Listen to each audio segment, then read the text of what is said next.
Vous écoutez l'épisode 176 du podcast Business en spa esthétique, le lancement d'un soin premium. Le podcast Business en spa esthétique, pour vous transmettre ce que vous n'avez pas appris à l'école. La gestion d'entreprise, les stratégies business et le management des équipes. C'est le rendez-vous des professionnels de la beauté qui veulent travailler autrement et entreprendre avec plus d'exigence. Je suis Tiffaine Modeste, fondatrice d'Expertise Spa Bien-être, le premier centre d'accompagnement des gérantes du spa, de la beauté et du bien-être.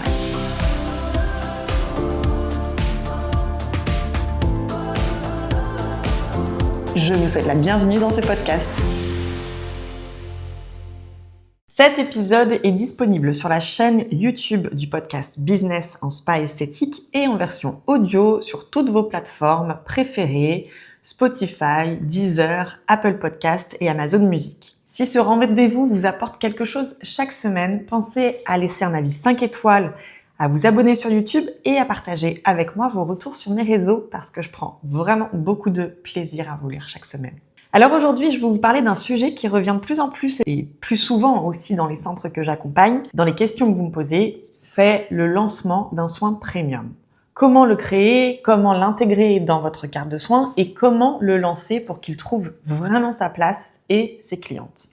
Mais avant d'entrer dans la méthode, je vais vous dire quelque chose d'important, quelque chose que j'aurais envie que vous reteniez dès les premières minutes de cet épisode.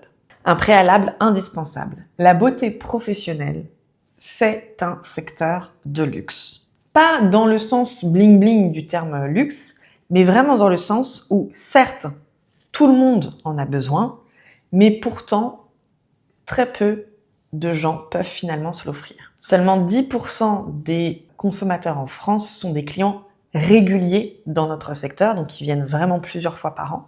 Et ce chiffre, je le mentionne parce qu'il dit quelque chose d'essentiel sur notre marché. Nous nous adressons à une clientèle qui choisit, qui compare beaucoup d'ailleurs, et qui a des attentes de plus en plus élevées. Et pourtant, j'entends encore beaucoup de gérantes me dire « Je veux aller plus loin dans mon parcours client. Je veux augmenter la qualité de mes soins. Je veux améliorer l'expérience dans mon centre, mais je veux que ça reste accessible. » Et là, je dois vous dire quelque chose. Attention, spoiler alerte, ça ne peut plus marcher comme ça. On ne peut pas vouloir monter en gamme et rester dans le flou de positionnement en même temps. On ne peut pas vouloir lancer un soin premium sans avoir fait le travail de fond en amont.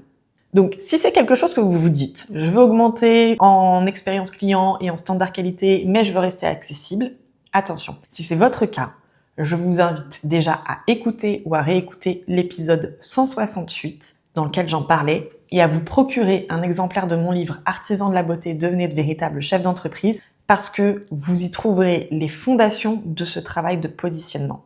Parce que le message le plus important de cet épisode, c'est celui-ci. On ne lance pas un soin premium sans avoir retravaillé son positionnement et sa carte de soins avant. Ça, c'est vraiment le préalable et c'est non négociable. Ceci étant dit, voyons ensemble comment procéder. Alors, pour qui c'est possible de lancer un soin premium? Première question que je vais vous adresser, est-ce que tout le monde, est-ce que tous les centres finalement peuvent lancer un soin premium? Eh bien, la réponse est oui. Tous les centres peuvent le faire, y compris les centres qui ont un positionnement justement accessible, low cost ou moyen de gamme. Mais, et ce mais est important, cela doit rester absolument cohérent avec votre positionnement et votre vision.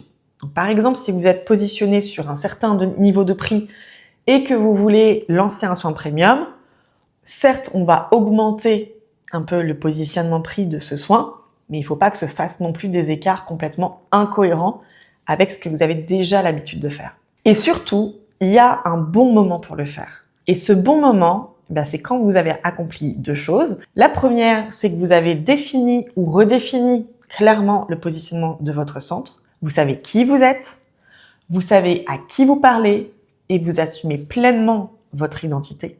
Donc, il n'y a pas de « je voudrais ça, mais sans ça ». D'accord ? Il n'y a pas d'entre-deux. Et la deuxième, vous avez retravaillé et mis à jour votre carte de soins. Donc, vous n'allez pas ajouter une prestation par-dessus une carte qui est déjà surchargée. Vraiment, retravaillez votre offre avec cohérence et visibilité. Donc, si ce travail sur la carte de soins n'est pas encore fait, c'est exactement ce que je vous aide à construire dans le cours qui s'appelle « Créer ou changer ma carte de soins ». Et c'est aussi un travail de fond que nous menons avec nos clientes dans le cadre de l'accompagnement ESVE. Donc les liens seront disponibles dans la description de cet épisode, je vous les rajoute. Donc pourquoi lancer un soin premium? Ça, c'est cette deuxième question. Pourquoi?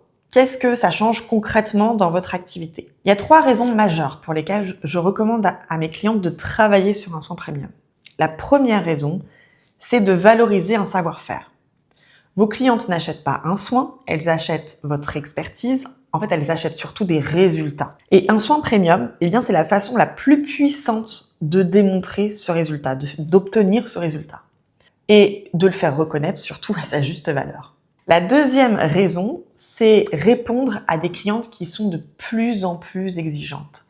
La concurrence dans notre secteur, elle est plus forte que jamais. J'ai encore été choquée la semaine dernière d'un spa dans lequel je passais dans la rue qui a la boutique juste à côté, l'implantation d'une nouvelle esthéticienne juste à côté. Donc, ces tensions vraiment de concurrence sont de plus en plus fortes. Et donc, les clientes, elles comparent beaucoup. Elles cherchent vraiment ce qui les fait sortir de leur quotidien, ce qui les transforme et ce qui va les marquer en fait dans l'expérience qu'elles vivent.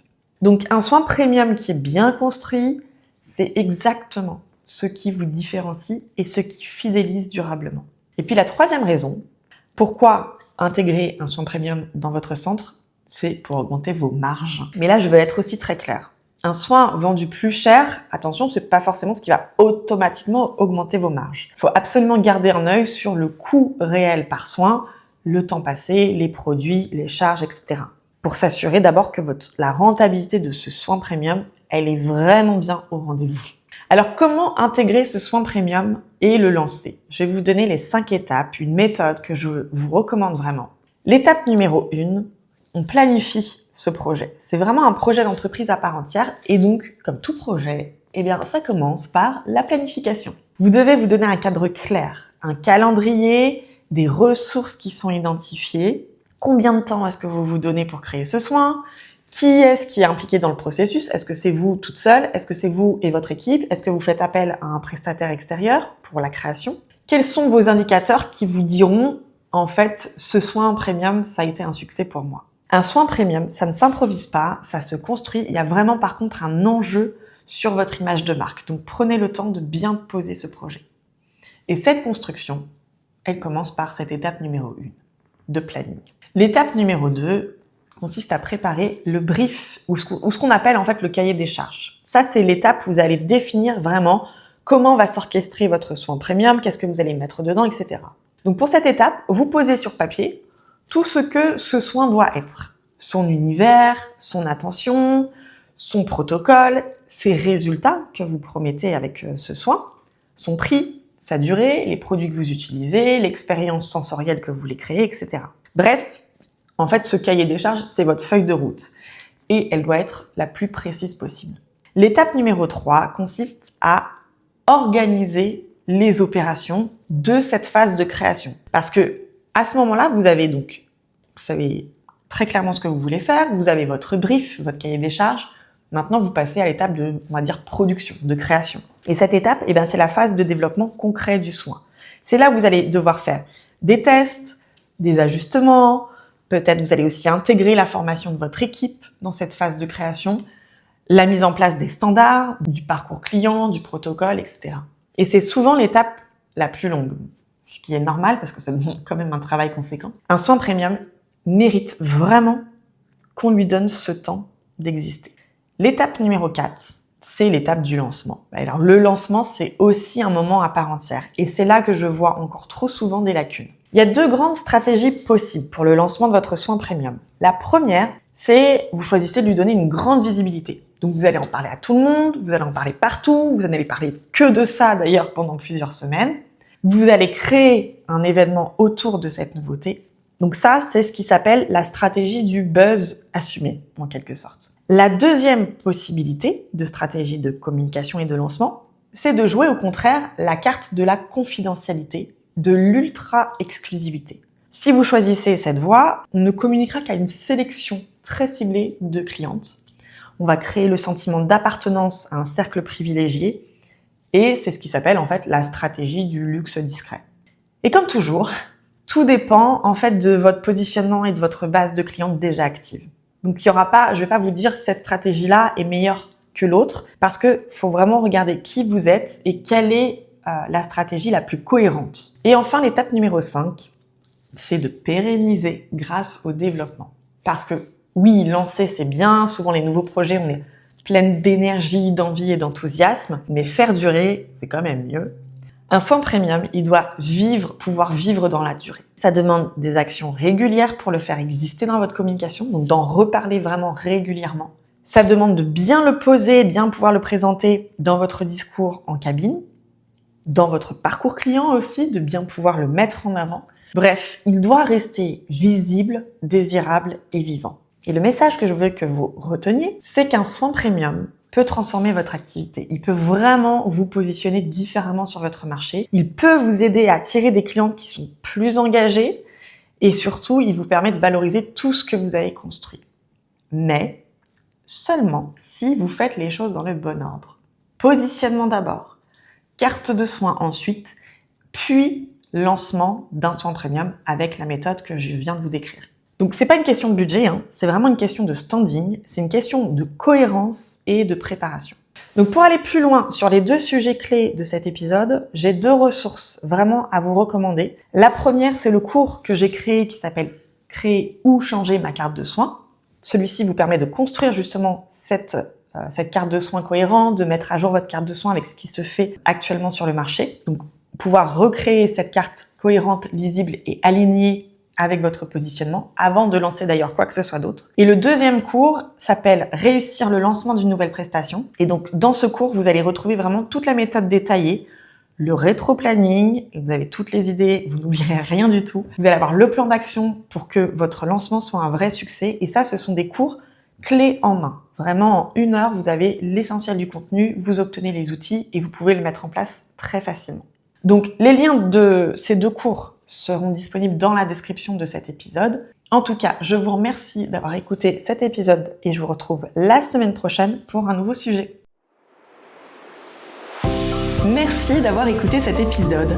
Chaque année, Expertise Spa Bien-être accompagne des centaines d'entrepreneurs de la beauté dans le développement de leur activité. Comme vous d'ailleurs, beaucoup ont commencé par ce podcast. Et puis un jour, elles ont décidé de se lancer et d'écrire un nouveau chapitre pour leur vie de chef d'entreprise. Et si maintenant c'était à vous? Découvrez comment nous vous accompagnons sur notre site expertisespabienêtre.fr. N'oubliez pas de vous abonner au podcast dans votre plateforme d'écoute préférée et partagez avec moi votre retour sur les réseaux Tiffen Modeste et Expertise Spa Bien-être.